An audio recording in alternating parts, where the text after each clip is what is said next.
एक मंत्र मैं तुम्हें देता हूं, दुनिया के लोग उसे संजीवनी मंत्र कहेंगे।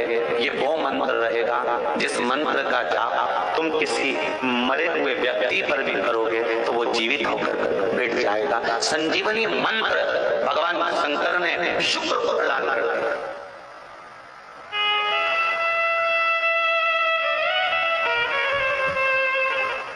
संजीवनी मंत्र और संजीवनी मंत्र भगवान शंकर ने शुक्र को दिया और शुक्र ने उस मंत्र का स्मरण करना प्रारंभ करा तो शुक्र के पास में तो आनंद की अनुभूति हो गई। बिना मांगे शंकर भगवान से शुक्र ने ये नहीं कहा कि मुझे ये मंत्र देना, पर शिव ने दे दिया। और शंकर कभी भी थोड़ा नहीं देता, देता है तो बहुत में देता है। शुक्र, मैंने तुम्हें संजीवनी मंत्र दिया है, इस मंत्र को रखना और मैं तुम्हें देव तुल्य बनाता हूं, तुम ग्रहों में पूजे जाओगे। और शुक्र को भी ग्रह बना दिया, कबीर को भी ग्रह बना दिया और पूज्य बना दिया। ध्यान दीजिएगा, महामृत्युंजय मंत्र का क्यों जाप करते हैं? कितने लोग करते हैं? कभी कभी तो करते हो, रख लीजिए।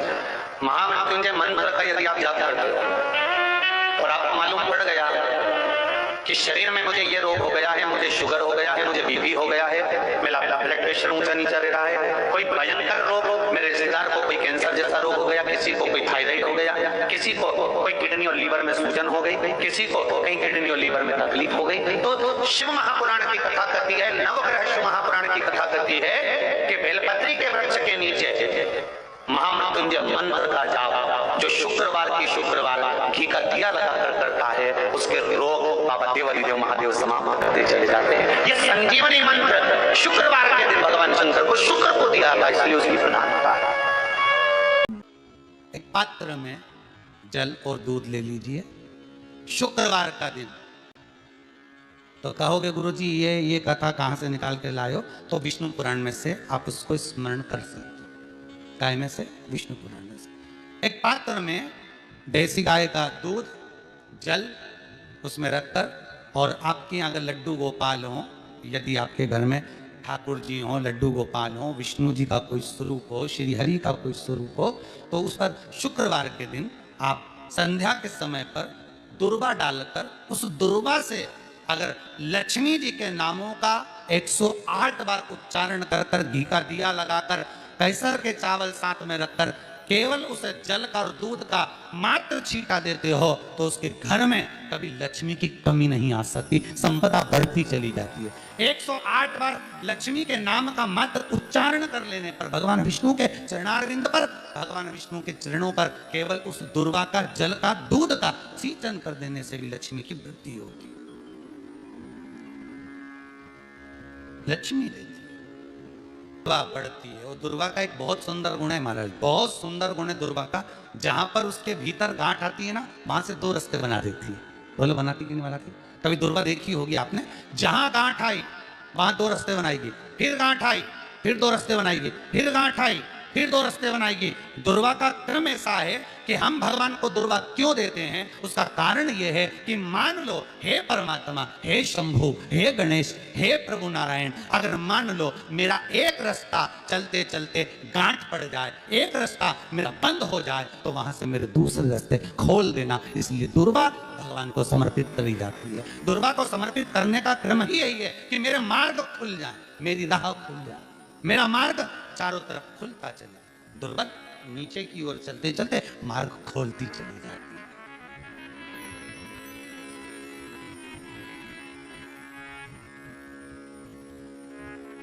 अमृत है ये, इसलिए नष्ट नहीं होती। तोड़ के रख लेना, प्रैक्टिकल करके जरूर देखना, सीवर वाला महाराज कहीं झूठ तो नहीं बोल रही है। तोड़ कर रखो दुर्वा को, बोरी में भर कर रखो। 4 साल 6 महीने 8 महीने बाद सूख जाए, बेकार हो जाए, उसके बाद भी उसको खेत में, बगीचे में कहीं ले जाकर पटक देना। 8-15 दिन पानी देना, देखो फिर वापस वही हरी की हरी होना, वही कहीं ना कहीं से स्फुटित होते फिर आगे बढ़ना चालू कर देगी। उसका तत्व है अमृत, वो अमर है, मरती नहीं, फिर चल। शिव कहते हैं यही अमरता है, यही अमरता है कि दुख आया तो मरने की नहीं सोच रहा है, तकलीफ आई, कष्ट आया रोग आया, बीमारी आई, थोड़ा सा तकलीफ आ गई, थोड़ी बीमारी आ गई, थोड़ा दुख आ गया, तो ये मत सोचना हमें मरना है। नहीं नहीं नहीं, अभी तो और जीना है। तो किस लिए जीना है? कोई कहेगा इसको कहीं आसक्तियां होंगी, घर की, परिवार की, कुटुंब की, कबीले की, इसलिए जीना चाहती है, इसलिए जीना चाहता। नहीं, आसक्ति एक रखना कि मैं जीना इसलिए चाहता हूं, मैं और जीना चाहती हूं, इसलिए चाहती हूं कि अब मैं भगवान का भजन करना चाहती हूं। अभी तक मैंने परिवार, कुटुंब, कबीले, संसार के लिए करा, अब जितनी जिंदगी दी उस मालिक ने, अब मैं उसका भजन करूं। दुर्वा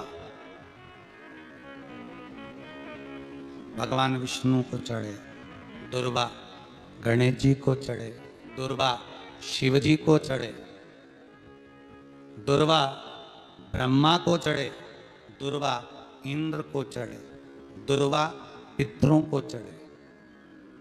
कितना सुंदर कहा है। जिसके घर में पितृदोष प्रबल होता है, बहुत प्रबल पितृदोष है, तो उसके घर के जहां पानी का मटका रखा था, पितृदोष मालूम है ना? पितृदोष का लक्षण क्या होता है? 1 रुपए कमाओ, 1.25 रुपए खर्च हो, समझ लेना पितृदोष है। रात्रि को सो गए तुम, बड़े चक नींद आ गई तुमको, बहुत प्रेम से सो गए, सोने के 1.5 घंटे या 2 घंटे बाद तुम्हारी नींद खुल जाए और कम से कम आधे घंटे तक तुमको भूख लग रही हो, समझ लेना पितृदोष। सोकर उठने के बाद में जैसे ही 1-2 घंटे की नींद हो गई और अचानक नींद खुल गई और तुम्हें भूख लग रही है, भूख लग रही है, प्यास लग रही है बहुत तेज, अभी सोए हो, 1.5 घंटा ही हुआ, 2 घंटे, भूख लगने लगी, बहुत तेज भूख लग रही है, समझ लेना पितृदोष। पितृ भूखे हैं, भोजन की याचना कर रहे हैं, भोजन की याचना। सोने के बाद तत्काल नींद खुले 2 घंटे के बाद, भूख लगे, उसका भी एक समय बताया है महाराज ब्रह्मवर्ता पुराण के अंतर्गत कि रात्रि को सोने के बाद में 1 घंटे की नींद हो जाए और उसके बाद में 2 घंटे के अंदर वापिस नींद खुल जाए और भूख लगने लगे, तो समझ लो पितृ भूखे हैं, भोजन मांग रहे हैं, अन्न मांग रहे हैं, पितृदोष है।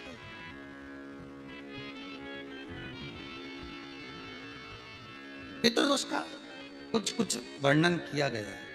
घर में एक पात्र के चक्कर में, एक बेडशीट के चक्कर में, एक सामान के चक्कर में विवाद हो रहा है, तो समझ लो पितृदोष है। 1 रुपया कमाया, 1.25 खर्च हो रहा है, पितृदोष है। घर में एक बीमार, दूसरा फिर बीमार हो गया, तीसरा फिर बीमार हो गया, एक ठीक हुआ, एक बीमार हुआ, पितृदोष है। पितृदोष का भाव, तो उसके लिए करना क्या है? शिव महापुराण की कथा कहती है सुंदर, गणेश जी का चरित्र वर्णन करता है, स्कंद पुराण कहती है, विष्णु पुराण कहती है कि दुर्वा 21 दुर्वा की गांठ बनाकर, 60 गांठ 21 दुर्वा की बनाकर, जो अपने पितरों का मटका, मटका मतलब परिंदा, हंडा, जो भी पानी का भरते हो, उसके नजदीक में मात्र एक कटोरी में चावल रखकर उसमें अगर दुर्वा रख देता है तो मात्र 5 या 7 दिन में पितृदोष समाप्त होना प्रारंभ हो जाता है। उसके घर में लक्ष्मी की वृद्धि होने लगती है, सुख शांति अपने आप आने लगती है, उसका क्लेश समाप्त हो जाता है। दुर्वा में वो गुण है जो पितृ भी उसका भाग अमृत तत्व प्राप्त करना चाहता है, अमृत देना चाहता है। और सरल भाषा में समझिए, जिसकी फैक्ट्री नहीं चल रही हो,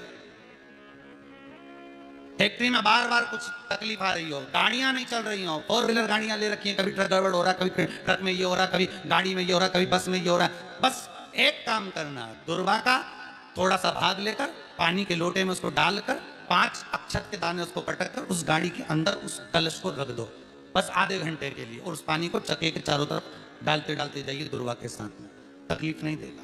फैक्ट्री का भी यही प्रमाण है। दुर्वा में वो अमृत तत्व छुपा है जिसका सुख आनंद नहीं जाता, आनंद। शिव पुराण कह रही है महाराज, दुर्वा का एक नाम और है, उसका नाम है अमृत जन्मा। क्या नाम है? अमृत जन्मा। दुर्वा का एक नाम और है। मारवाड़ी लोग इसको ध्रुव भी बोलते हैं, ध्रुव बोलते हैं। दुर्वा का वो सुख, शंकर भगवान गौ माता दूध की धार लगाती है, इसलिए दुर्वा का दूध से बड़ा मिलन है, बड़ा आनंद है,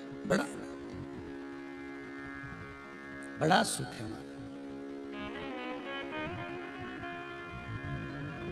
कोई भी ग्रह अनुकूल नहीं है, सब बेकार चल रहे हो, सब प्रतिकूल चल रहे हो, दूध के पात्र में दुर्वा डाल लो, पीपल के वृक्ष के नीचे चढ़ा कर आओ, राहु केतु शुक्र शनि जो भी गड़बड़ है सब सुधरना चालू हो जाएगा। दुर्वा का वो जिस नदी में स्नान करो,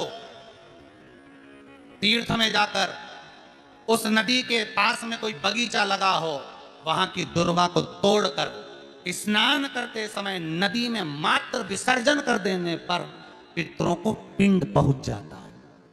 मात्र उस दुर्वा का विसर्जन कर देने पर पितरों को पिंड का भाग मिल जाता है। अभी ना तो तुम्हारे पास में आटा है, ना तुम्हारे पास में चावल है, ना तुम्हारे पास में पिंड है, ना कोई तुम्हें संकल्प छुड़ा रहा है, ना कोई तुम्हारे पास में वस्तु है, उसके बाद भी पितरों को भाग मिल रहा है। काय से? केवल एक दुर्वा के तत्व से। स्नान करने से पहले पवित्र नदी में, गंगा यमुना नर्मदा सरयू आदि किसी पवित्र नदी में आप स्नान कर रहे हो, वहां के बगीचे में घूमकर आप जाते तो पैदल ही नहाने जाते हो, तो घाट के आसपास में कोई बगीचा, वहां की दुर्वा तोड़ ली, एक दुर्वा नहाने से पहले अपने पूर्वजों पितरों के नाम से नदी में छोड़ दी। फूल तो छोड़ते ही हो, दिया भी छोड़ते हो, बस एक ही चीज नहीं छोड़ते, वो दुर्वा, और वो ही काम की, वही काम की। तुम कुछ छोड़ो ना छोड़ो, एक दुर्वा का छोड़ दिया, वो पितरों के लिए सुख प्रदान करने। शिव पुराण कह रही है महाराज, देवताओं को अमृत कितनी बार मिला? एक बार। दुर्वा को अमृत कितनी बार मिला? जम के बोलिए, 5 बार। कार्य सिद्धि के लिए 5 दुर्वा गणेश जी को चढ़ाई जाती है, आज भी नियम।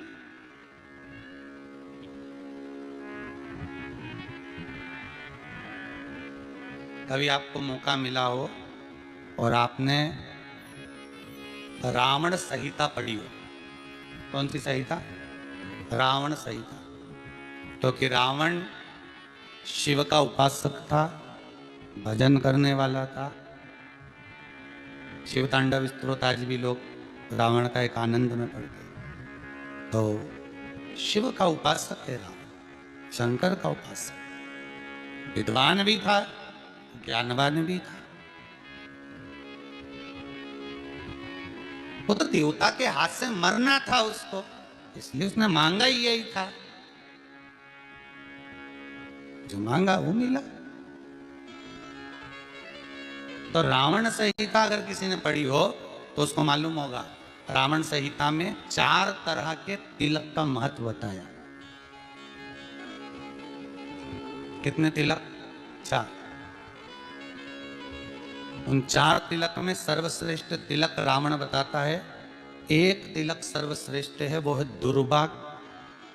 जो दुर्वा होती है, उस दुर्वा को जलाकर उसकी भस्म तैयार कर कर उसमें गाय का, श्वेत गाय, कौन सी गाय? सफेद।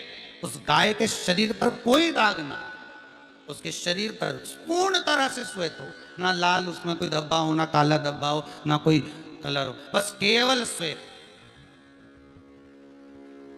रावण संहिता में 4 तरह के तिलक का प्रमाण दिया, तो एक तिलक रावण संहिता में वर्णन आया। एक तिलक का जो व्याख्यान वर्णन किया गया, उसमें दुर्वा को जलाकर राख कर कर भस्म बनाकर उसमें गाय का घी, देसी गाय का घी मिलाकर और उसका बिंदी, उसका तिलक मस्तक पर लगाकर या नैनों में सुरमा लगाकर जो व्यक्ति जिस किसी से मिले वो उसका हो जाता है। उस दुर्वा में इतना प्रबलता आ जाती है, अमृत तत्व जुड़ा हुआ दुर्वा के। रावण संहिता में 4 तिलक बताएं, उसमें से सबसे 4 तिलक में अलग अलग, एक बेलपत्री की जड़ का तिलक है, एक आंकड़े की जड़ का तिलक है। रावण संहिता में 4 तिलकों का वर्णन है, उसमें मुख्य है सबसे ज्यादा।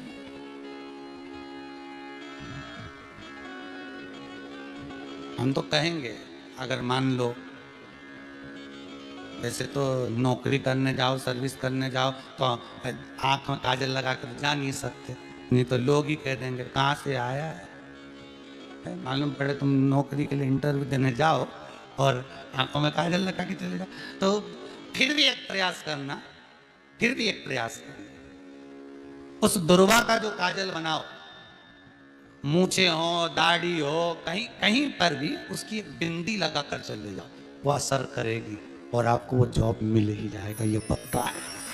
उसमें आकर्षण होता है। दुर्वा आकर्षण का केंद्र करती है। आपको कभी आपके नयनों में दर्द हो रहा हो, जलन हो रही हो, तो आप दुर्वा हरी भरी या दुर्वा हो, मां थोड़ी देर चलने का प्रयास करिएगा, आपके नेत्रों का विकार समाप्त हो जाएगा। दुर्वा में वो सुख है, वो अमृत छुपा हुआ, और एक बार का अमृत नहीं, 5 बार का अमृत दुर्वा के अंदर।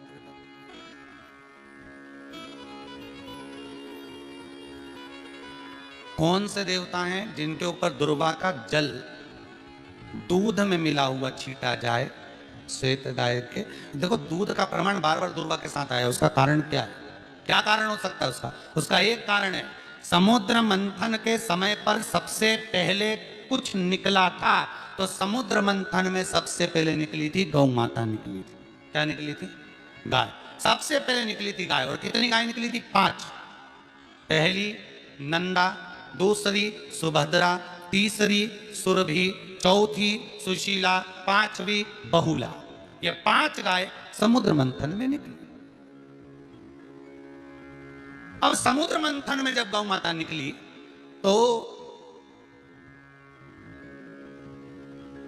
33.5 कोटि देवता मंथन में जो लगे हुए थे, उन मंथन को करते करते देवता थक चुके थे। सारे देवता थक चुके थे।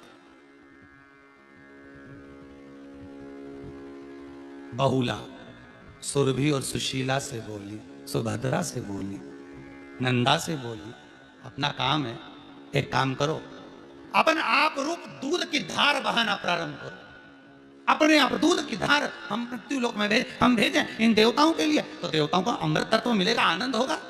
और गौ माता ने ऊपर खड़े होकर जो दूध बहाना प्रारंभ करा, वो देवताओं के मुख में आधा तो गया और आधा दूध समुद्र पर जब गिरा, और जो मंथन चल रहा था, उस मंथन के चलते कभी दूध का दही का मंथन करना तो क्या निकल कर आएगा? मक्खन आ जाएगा। वो मक्खन तैरता हुआ समुद्र की लहर से दुर्वा पर जा पड़ा। इसलिए आज भी दुर्वा के साथ में गौ माता के दूध का बड़ा प्रमाण है।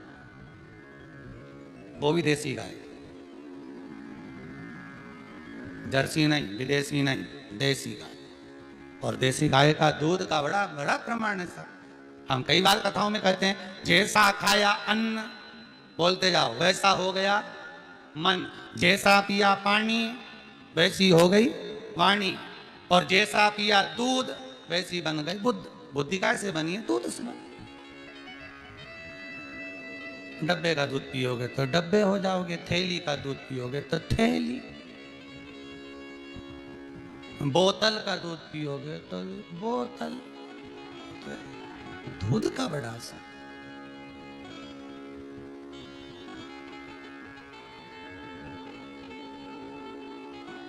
गौ माता के दूध का कहा, एक पात्र में जल और दूध ले लीजिए, शुक्रवार का दिन। तो कहोगे गुरुजी ये कथा कहां से निकाल के लाए हो? तो विष्णु पुराण में से आप उसको स्मरण कर सकते हो। गाय में से? विष्णु पुराण में से। एक पात्र में देसी गाय का दूध, जल उसमें रखकर, और आपके यहाँ अगर लड्डू गोपाल हो, यदि आपके घर में ठाकुर जी हो, लड्डू गोपाल हो, विष्णु जी का कोई स्वरूप हो, श्री हरि का कोई स्वरूप हो, तो उस पर शुक्रवार के दिन आप संध्या के समय पर दुर्वा डालकर, उस दुर्वा से अगर लक्ष्मी जी के नामों का 108 बार उच्चारण कर कर, घी का दिया लगाकर, कैसर के चावल साथ में रखकर, केवल उस जल का और दूध का मात्र छींटा देते हो, तो उसके घर में कभी लक्ष्मी की कमी नहीं आ सकती, संपदा बढ़ती चली जाती है। 108 बार लक्ष्मी के नाम का मात्र उच्चारण कर लेने पर, भगवान विष्णु के चरणारविंद पर, भगवान विष्णु के चरणों पर केवल उस दुर्वा का जल का दूध का सिंचन कर देने से भी लक्ष्मी की वृद्धि होती है। लक्ष्मी देती।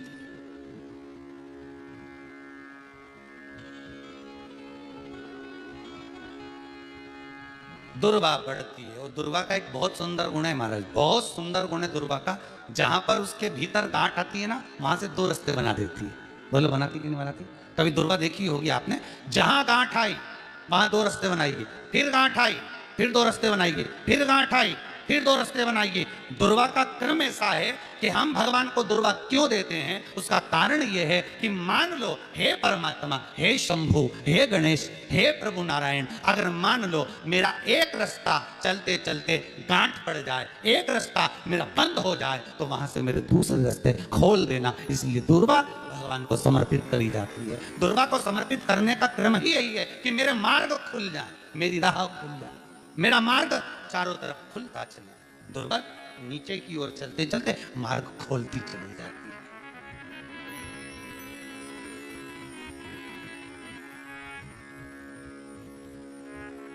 अमृत है ये, इसलिए नष्ट नहीं होती। तोड़ के रख लेना, प्रैक्टिकल करके जरूर देखना, सियोर वाला महाराज कहीं झूठ तो नहीं बोल रही है।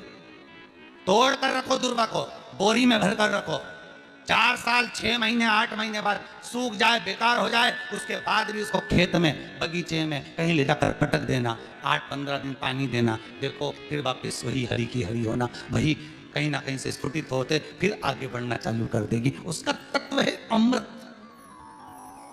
वो अमर है, मरती नहीं, फिर चलना। शिव कहते हैं यही अमरता है, यही अमरता है कि दुख आया तो मरने की नहीं सोचना है। तकलीफ आई, कष्ट आया, रोग आया, बीमारी आई, थोड़ा सा तकलीफ आ गई, थोड़ी बीमारी आ गई, थोड़ा दुख आ गया, तो ये मत सोचना हमें मरना है। नहीं नहीं नहीं, अभी तो और जीना है। आया दरवाजे तक रोग, आया दरवाजे तक बीमारी, आया दुख दरवाजे तक, दुख क्यों ना आएगा? हमारे पूर्व का कर्म है तो दुख तो मिलना ही है। कोई महाराज जी तुमसे कहे कि तुम्हें दुख ही नहीं आएगा, मैं बैठा हूं, तो महाराज जी से कहते हैं तुम्हारा चरण कहाँ है हमें बता दो, क्योंकि दुख तो आएगा।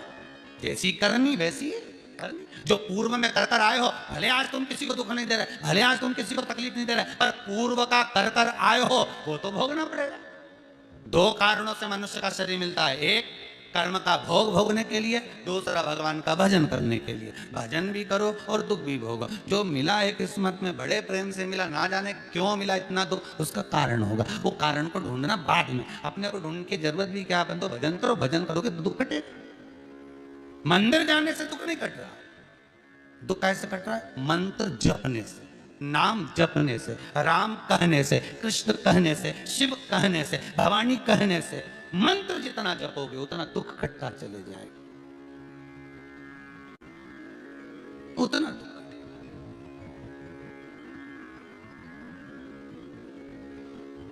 भोला सब दुख काटो हमारा, ओ भोला सब दुख काटो हमारा।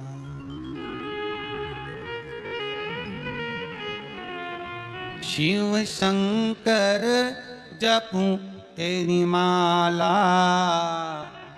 भोला, जैसे व्यक्ति का कोई काम नहीं हो रहा, बहुत दिन से लगे, बहुत समय से लगे, ये काम हो ही नहीं रहा, तो शंकर जी का नाम को उल्टा कर कर जपना चालू कर दो, नमः शिवाय ओम।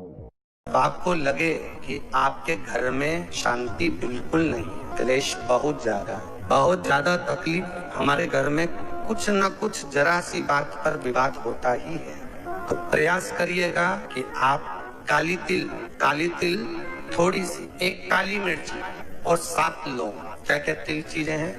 काली तिल, काली मिर्ची, 7 लौंग, केवल ये हथेली में रखकर अपना नाम और गोत्र बोलकर अपने दरवाजे से बाहर निकलकर किसी भी शंकर के मंदिर को समर्पित करिए। शिव पे नहीं चढ़ाने दें तो शंकर की चौखट पर रखें। महाराज घर में कभी क्लेश नहीं होगा, बिल्कुल शांति, सहजता, प्रेम, आपस। भगवान देवाधिदेव महादेव को जल चढ़ाते हैं, उसके 5 अलग अलग तरीके हैं। बहुत सावधानी से सुनना कथा, आपकी और हमारी जिंदगी की सार्थकता को सिद्ध करने वाली कथा। आज पंजाब की इस पवित्र भूमि पर अगर ये प्रसंग निकला है तो इसको आप अगर सुनेंगे तो आपका जीवन सार्थक होगा। शिव जी को 5 तरह से जल चढ़ाने का तरीका है। जैसे पंचामृत होता है, दूध, दही, शहद, घी, शक्कर, ये सब पंचामृत के अंतर्गत आते हैं, उसी तरह शंकर जी को 5 तरह से जल चढ़ाने का क्रम वर्णित किया गया। अब उसको समझेंगे, बहुत सावधानी से समझिएगा। पहला, जल लेकर आए, सीधे डायरेक्ट शंकर भगवान के शिवलिंग पर चढ़ा दिया, ये प्रथम जल का चढ़ाने का तरीका। दूसरा, जहां से पानी बहकर जाता है, जहां से जल बहकर जा रहा है, उसके ठीक विपरीत जल उत्तर में जा रहा है, आप दक्षिण में खड़े होंगे और दक्षिण में खड़े होकर उत्तर की ओर मुख करेंगे और शिव जी को जल समर्पित करेंगे। ये रोग मुक्ति करने वाला है और हमारे रोग पर हमें विजय प्रदान करने वाला है। ये जल चढ़ाने का। एक सीधे मंदिर में गए, लोटा भरकर जल उठाया, शिव जी को चढ़ा दिया। दूसरा जल, जहां से पानी बहता है, शिव जी का चढ़ा हुआ जल जहां से बहकर जाता है, उसके ठीक विपरीत में शिव जी का जल इधर जा रहा है तो तुम यहां खड़े हो, तुम यहां बैठो, यहां मत बैठना, यहां मत बैठना, इधर बैठो। अगर रोग का निवारण है यहां बैठो। तीसरा, अशोक सुंदरी से जल चढ़ाते चढ़ाते शिवलिंग तक लेकर जाना और शंकर भगवान के शिवलिंग पर पूर्ण जल समर्पित करना, ये तीसरा तरीका है। ये कार्य की सिद्धता के लिए हम जब किसी से आस न लगाकर परमात्मा से विनती करते हैं तो वो विनती करने का तरीका तीसरा। चौथा, शिव जी पे चढ़ा हुआ जल 5 जगह पर समर्पित करना, गणेश जी, कार्तिकेय, अशोक सुंदरी, शिवलिंग और जलाधारी, ये चौथा क्रम है। जब जिस नारी का, जैसे मेरा नाम मोनिका है, मेरे पति का नाम संजय सिंह है, मैं दिल्ली स्वरूप नगर की निवासी हूँ, मेरा फोन नंबर ये है। कहीं बैठी हैं? मैं बाबू को लाए हैं क्या? नहीं लाए? ठीक है, मैं प्रणाम करने के लिए लाई हूँ। गुरुदेव, बाबा बाबा बैठिए बहन। शिव तत्व, एक जल चढ़ाने का तरीका, शिव जी को हम जो जल चढ़ाते हैं उसका एक तरीका भी हमारी जिंदगी में अगर हमने उसको स्मरण में रख लिया तो हमारी कार्य की सिद्धता को सिद्ध कर देता, हमें सफलता की ओर लेकर चले जाता है। सीधे जल चढ़ाना, दक्षिण में बैठकर उत्तर की ओर मुख कर कर जल चढ़ाना, अशोक सुंदरी से लेकर शिवलिंग तक जल चढ़ाना, 5 स्थान पर गणेश, कार्तिकेय, अशोक सुंदरी, जलाधारी, शिवलिंग पर जल चढ़ाना 5 स्थान पर, ये चौथे नंबर का। और 5वां जल समर्पित करना,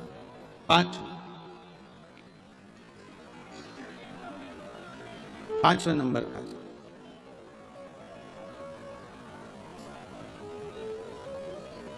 शिव जी को 5वें नंबर का जो जल आता है, जो जलाधारी है, ऊपर जिसमें पानी भरा रहता है और नीचे एक एक बूंद टपकता रहता है, जलाधारी में जल समर्पित कर कर उसी जल को बचाकर अशोक सुंदरी वाली जगह पर थोड़ा सा चढ़ाकर उसी में से जल शिवलिंग पर जब हम समर्पित करते हैं तो हम जिस कार्य के लिए जा रहे हैं वो कार्य सफल हो